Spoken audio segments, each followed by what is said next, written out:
Olá, criaturas! Estamos aqui no Umbigo do Sonho mais uma vez. O Umbigo do Sonho, como vocês devem ter percebido, é um canal que trata de assuntos por uma ótica da psicanálise, um olhar da psicanálise. É o Umbigo do Sonho, no primeiro vídeo ali a gente apresenta a referência que está em o livro dos sonhos, a interpretação dos sonhos de Freud, e ele, sucintamente, dá para dizer o seguinte: é um emaranhado do mistério da onde surge o cogumelo. Esse emaranhado nos interessa, este cogumelo nos interessa, e a gente opta por esse primeiro trabalho a ser apresentado aqui, a ser debatido, a ser discutido. Colegas já tiveram essa apresentação, não esta de hoje, porque esta de hoje surge até como uma escolha vinda... Bom, Lucas Gomes, há cerca de uma semana ou duas, mandou um texto dele, e a gente conversa e ele mantém esses envios de vez em quando. E esse texto trata e apresenta, principalmente em um parágrafo importante ali, a questão do objeto transicional. E eu fiquei evocado a trazer essa apresentação, esse trajeto que tem como objetivo nos dar uma possibilidade de leitura do Brincar e a Realidade, o último trabalho do Winnicott, que o Winnicott é uma escola, é um psicanalista que eu acho muito importante hoje sua compreensão, seu uso, ele cabe muito bem. Segundo o subtítulo, Uma Disputa de Selfies, ele trata principalmente porque na época em que o Winnicott atendia lá na Inglaterra, havia uma disputa importante e ferrenha que a gente vai alinhavar aí no decorrer das apresentações. Ana Freud, Melanie Klein, e um grupo se destaca, e tem um nome, The Middle Group, e o Winnicott é um dos sujeitos ali, que ficam alheio, que ficam, como vamos dizer, não se preocupando a esta disputa e seguindo o trabalho, e ralando, atendendo. O Winnicott atendia muito crianças e adolescentes, e chega a mim o texto do Lucas, que vai estar no próximo slide aí, a gente já vai chegar nele, e fala dentro aqui, fala, bom, então vamos apresentar essa coisa desse trajeto que vai chegar no Brincar e a Realidade. Obra que não dá para desviar, obra que todo psicanalista tem que ter não apenas passado os olhos, mas esmiuçado. A ideia aqui é um prólogo, nem uma introdução. É um prólogo, algo que evoque a discussão sobre os conceitos e o uso do Winnicott numa clínica atual. Ok, primeira coisa, vamos ao texto do Lucas. Vamos lá? O Felício, um texto de Lucas Gomes. É como uma fenda que despertou num canto meu, onde todas as intuições, células, vírgulas, ressacas, sonhos de minha alma ficassem de sobressalto para algo que ainda não tem nome. Mesmo imerso numa sensibilidade cristal, um outro eu, tenaz, andarilho, fez-se comunhão. É como beijar o avesso da paixão, O que seria o beijo do avesso? O avesso da paixão? Acho que ainda é paixão, descortinada em um outro tempo do mesmo tempo. Te soou confuso? É que estou nesse emaranhado de confusões. Tem dias que são assim, mas acho que consigo exprimir um pouco do que é. Os dias estão nublados e esse brumaceiro me envolve como um cobertor felpudo de angústia. Angústia quente, quase cozida, pronta para servir e ser devorada. Então, imediatamente afirmo que é um estado balsâmico. Até pintei um quadro. A tela branca estava há dias me encarando junto à minha coleção de tintas acrílicas. Lancei-me ao pincel e nasceu fios conexos, como se fosse uma criança saltitante. O meu infante estava ali. Eu, selva, respirando o úmido ar. Coloquei almério para escutar. Fechei os olhos ao som da música que queria ter para te dar. As pétalas surrealistas salpicavam o corpo e elas dançavam como vento que soprava no entorno. E pude rir. Lembrei-me do Rodrigo e da gente correndo no lixão, pulando no sofá, descobrindo tomates bons, colocando dentro da bolsa. Brinquedos. Ah, que felicidade excitante quando encontrávamos carrinhos e peões e cordas e bonecas. Um dia encontrei Felício, um cachorrinho de pelúcia. Era como se eu tivesse encontrado um sentido de existência. Felício aparentava felicidade. Sua costura sorria. Levei Felício para casa. Limpei ele bem limpinho. Ele dormia comigo todas as noites. Até que um dia, nublado como esse, Felício sumiu. Não deu sequer um tchauzinho. Então é isso que me nubla? O sumiço de Felício? Nem pude comunicar ao Rodrigo. Ele havia se mudado. Lembro dele dentro da Kombi branca da janela traseira me acenando. Nunca mais o vi. Uma pelúcia me aturdia e também me libertava. Conheci o amor, queria ter para te dar.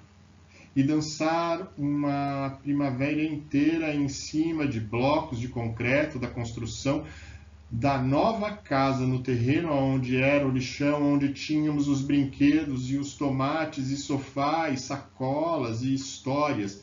Da história de alguém que abandonou Felício, que abandonou a mim. Posso ouvir seu latido imagético até hoje, e isso me conforta para um próximo estado. Cansei de caminhar. Preciso do silêncio da água filtrada. É só assim me lançar para um outro tempo que explode em sensações fantasmagóricas, onde surgem fios que conectam em mim, talvez, um estado sublime de felicidade, ora antes desconhecida. Esse é o texto de Lucas Gomes que me provocou a falar, bom, vamos colocar então o caminho para o Brincar e a Realidade. Felício, sim, está colocado aí como o objeto transicional. É lógico, nas sequência a gente vai, nos vídeos seguintes, a gente vai ter o momento onde vai especificar o objeto transicional, mas não é tanto a definição disso que vai importar em uma análise. Se você olhar o texto, a perda do amor, o Felício como algo que vincula estas coisas e permite a sustentação, o sumiço desse objeto, e por aí vai. A ideia é deixar em suspenso e evocar coisas por aí. eu vou colocar dois trechos, dois textos, um em referência ao próprio Winnicott, um texto dele, que está presente no Adam Phillips, e um outro do André Green, muito posterior à obra de Winnicott, e vão se permitir linhas que, como aqui, se condensam, se conectam, e desses encontros podem explodir coisas. Vamos lá. Aqui é a página... Cadê você? Está aqui. Página 52 e 53 do livro do Adam Phillips. É um livro bem bacana para pegar, para começar a compreender a obra de Winnicott. Ele faz tanto uma biografia como um apanhado dos principais conceitos, e coloca ele temporal, tal, então dá uma boa brincada na obra. Importa aqui, então, dizer sobre a figura paterna. O objeto transicional, ele permite a saída, né, da cisão do aquele objeto fusionado, mamãe e bebê, né, que é a primeira grande inserção de Winnicott na psicanálise. Não existe o bebê. Ele levanta numa apresentação, numa sessão que a gente tem lá anotadinho no lugar certo quando a gente chegar lá, para dizer que mamãe e bebê era uma coisa só, um objeto fusionado. Vamos lá. Mas, e o pai, né? E ele vai falar que a cisão desse objeto é dada pela mãe. Uma mãe suficientemente boa, não é uma mãe perfeita. Bom, vamos lá, mas vamos brincar aqui. O pai, que é uma figura relativamente afável na teoria de desenvolvimento de Winnicott, era, em seu relato sobre o início de sua vida, uma presença potente e potencialmente humilhante. Winnicott descreve na forma de uma elaborada recordação de uma cena no jardim de casa de seus pais, a artificialidade do idílico da família inglesa de classe média alta à época de sua infância e sua profanação.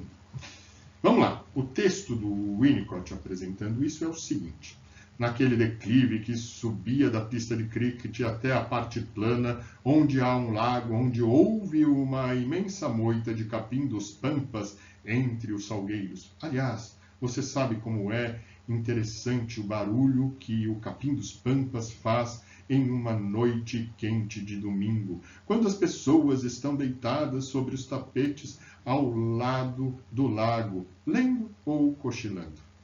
Aquela ladeira está repleta, como as pessoas dizem, repleta de história. Foi naquela ladeira que eu peguei meu primeiro bastão de cricket, cabo de 30 centímetros, porque eu só tinha 13 anos. E, de uma só tacada, achatei o nariz da boneca de cera que pertencia a minhas irmãs e que tinha se tornado uma fonte de irritação em minha vida, porque era com aquela boneca que meu pai costumava caçoar de mim. Ela chamava Rosie. Parodiando alguma canção famosa, ele costumava dizer, provocando-me, com voz que ele fazia. Eu não sei qual é a voz que o pai de Winnicott fazia, mas ele devia fazer uma vozinha, né? A vozinha. Rose said to Donald, I love you. Donald said to Rosie, I don't believe you. Talvez os versos fossem ao contrário. Não me lembro. Naquele momento percebi que teria de, digamos, alterar a boneca para condições menos favorecidas, e muito de minha vida se fundamenta sobre o fato indubitável que eu realmente fui capaz de tal proeza, e não apenas de desejar e planejar fazê-lo. Então, aquela tacada que achata o nariz ele é o autor daquilo, né? Então, ele, né, homicídio não é só doloso, né? É doloso, perdão. Talvez, de alguma forma, tenha me sentido aliviado quando meu pai pegou alguns fósforos e, aquecendo o nariz de cera o suficiente, ele o remoldou e então fez com que o rosto novamente se tornasse um rosto. Essa demonstração precoce de um ato reparador e restitutivo causou uma forte impressão sobre mim e talvez tenha me feito ser capaz de aceitar o fato de que eu mesmo, uma pobre criança, realmente me tornara violento contra uma boneca, mas indiretamente contra meu amável pai, que só então estava entrando em minha vida consciente. Então ele estava aos 13 anos, deixando a vida, permitindo a presença do pai. Então ele vai ter o distanciamento da mãe não promovido pelo pai. Por isso que fica entendido ali. O pai é uma figura relativamente amável na teoria de Winnicott, de desenvolvimento de Winnicott. Bom, o brinquedo, ele achata. O brinquedo é muito mais um objeto transicional das irmãs. O Winnicott, toda a agressividade, a destrutividade do objeto, tudo isso merece e cabe várias observações, mas vamos direto na ideia de André Green, que não necessariamente lança luz, mas amplia de forma bastante severa as observações e as análises que podem ser dispostas a isso. Vamos lá. Próximo aqui. Foi. Nos importa esse segundo parágrafo aí disposto na página. Eu vou ler direto do livro que fica um cadinho melhor. Vamos lá. O objeto está morto, no sentido de não vivo, mesmo se não tiver ocorrido nenhuma morte real. Carrega por isso o eu para um universo deserto, mortífero. O luto branco da mãe induz o luto branco da criança, enterrando uma parte do seu eu na necrópole materna. Nutrir a mãe morta significa, então, manter em segredo o mais antigo amor pelo objeto primordial, sepultado pelo recalcamento primário da separação mal sucedida entre os dois parceiros da fusão primitiva. Os dois parceiros da fusão primitiva aqui é a mãe-bebê, do Winnicott, e a perspicácia aqui, se a gente insere o objeto transicional, é claro, esse texto é do Narcisismo de Vida, Narcisismo de Morte, o último artigo, Mãe Morta. Então, está dentro do conceito Mãe Morta de André Green. Mas a gente está sugerindo que há um caminho de Winnicott para André Green, e não apenas nessa ideia de fusão primitiva, mas imaginando um objeto transicional aqui que permita, por exemplo, uma separação mais bem sucedida, né? O que indica ali nosso amigo Felício, no texto do Lucas Gomes, uma não bem sucedida e ainda outros desencadeamentos, outras ligações que podem ser exploradas por ali. Mas a isso a gente conversa com o próprio Lucas. Um beijo a todos, obrigado pela presença. Curtir, se inscrever no canal, essas coisas todas, é o pedido que a gente faz aqui. Só por hoje. Obrigado. Valeu.